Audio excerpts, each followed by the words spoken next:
నమస్తే. Natural medicine ఛానల్కు స్వాగతం, సుస్వాగతం.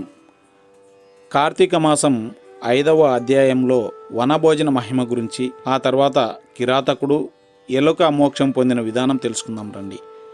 పరమ పవిత్రమైన ఈ కార్తీక మాసంలో శివకేశవులకు దీపం వెలిగించి పూజ చేస్తే ఎంతో ఫలితం కలుగుతుంది.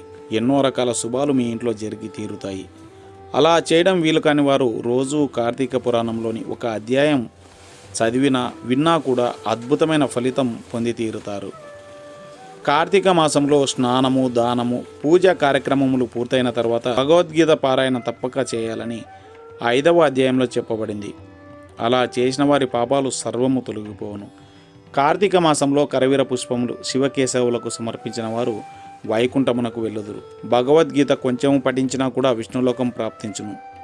చివరకు శ్లోకంలో ఒక పాదమైనను అంటే ఒక్క వాక్యమైనా సరే కంఠస్థం చేసినా కూడా విష్ణు సాన్నిధ్యం పొందుదురు. ఈ పవిత్రమైనటువంటి కార్తీక మాసంలో పెద్ద ఉసిరికాయలతో నిండి ఉన్న ఉసిరి చెట్టు కింద సాలగ్రామమును విధి విధానంగా పూజించి విష్ణుమూర్తిని ధ్యానించి ఉసిరి చెట్టు నీడలో భోజనం చేయవలెను. బ్రాహ్మణులకు కూడా ఉసిరి చెట్టు కిందనే భోజనం పెట్టి దక్షిణ తాంబూలములతో సత్కరించి నమస్కరించవలెను. వీలును బట్టి ఉసిరి చెట్టు కింద పురాణ కాలక్షేపం చేయాలి. ఈ విధంగా చేసిన బ్రాహ్మణ పుత్రునకు నీచ జన్మము పోయి నిజ రూపం కలిగెను అని వశిష్ఠుల వారు జనక మహారాజుకు చెప్పిరి. అది విని జనక మహారాజు, ఓ మునివర్య, ఆ బ్రాహ్మణ యువకునకు నీచ జన్మం ఎలా కలిగింది, దానికి గల కారణాలేంటి అని ప్రశ్నించగా వశిష్ఠుల వారు ఈ విధంగా చెప్పడం ప్రారంభించారు. జనక మహారాజా, కావేరీ తీరంలో ఉన్న ఒక చిన్న గ్రామంలో దేవశర్మ అనే బ్రాహ్మణుడు కలడు. అతనికి ఒక కుమారుడు ఉన్నాడు. అతడి పేరు శివశర్మ.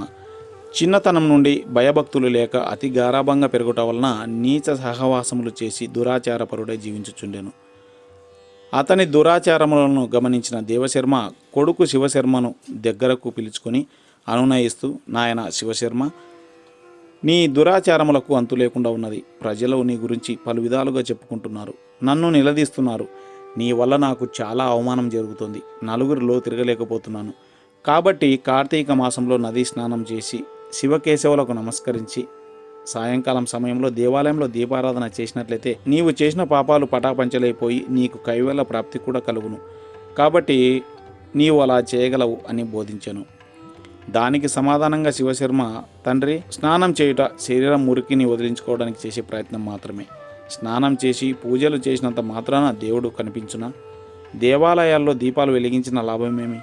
వాటిని ఇంట్లో పెట్టుకున్నా కనీసం వెలుతురుగా అయినా ఉంటుంది కదా అని పెడసరిగా సమాధానం చెప్పాను. ఈ మాటలు విన్న తండ్రి దేవశర్మకు కోపం నశాలానికి కంటింది.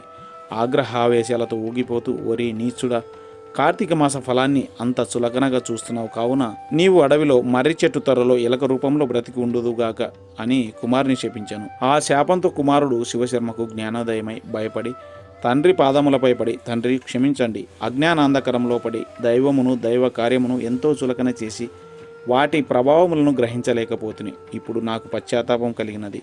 నాకు ఆ శాప విమోచనం ఎప్పుడు ఏ విధంగా కలుగును, దానికి తరుణోపాయమేంటో వివరింపు అని ప్రాధేయపడాను.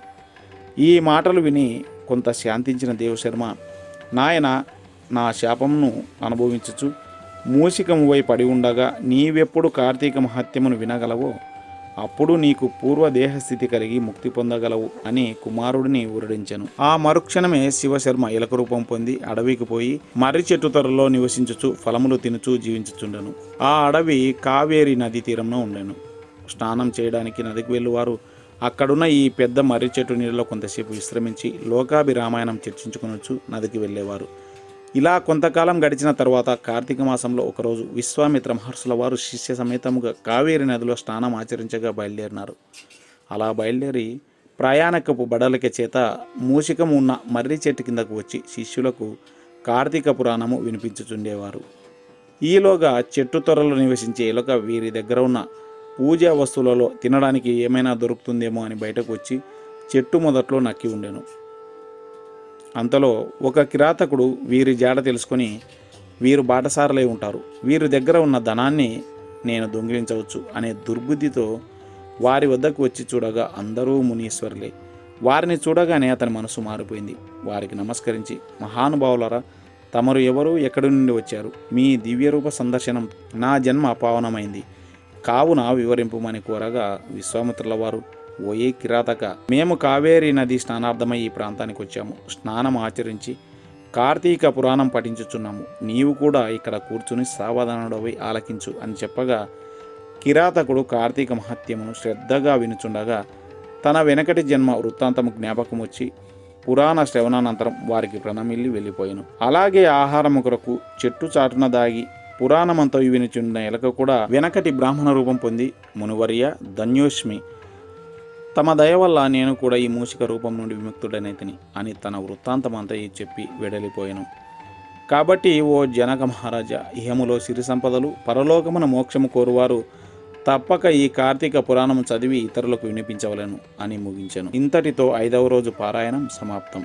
ఇక 5వ రోజు చేయాల్సిన విధి విధానాల విషయానికి వస్తే, ఈరోజు స్వయం పాకం అంటే స్వంతంగా వండినది మరియు విసనకర దానంగా ఇవ్వాలి. పూజించాల్సిన దైవం ఆదిశేషుడు. పులుపుతో కూడిన పదార్థాలు నిషిద్ధములు. మంత్రం లభ్యం కాలేదు కాబట్టి ప్రాణాయామం చేయాలి. ఇవన్నీ చేయడం వలన కలిగే ఫలితాలు సద్బుద్ధి, కార్యసిద్ధి. మరింత ఉపయోగపడే మరో వీడియోలో మళ్ళీ కలుసుకుందాం. అంతవరకు సెలవు. నమస్తే.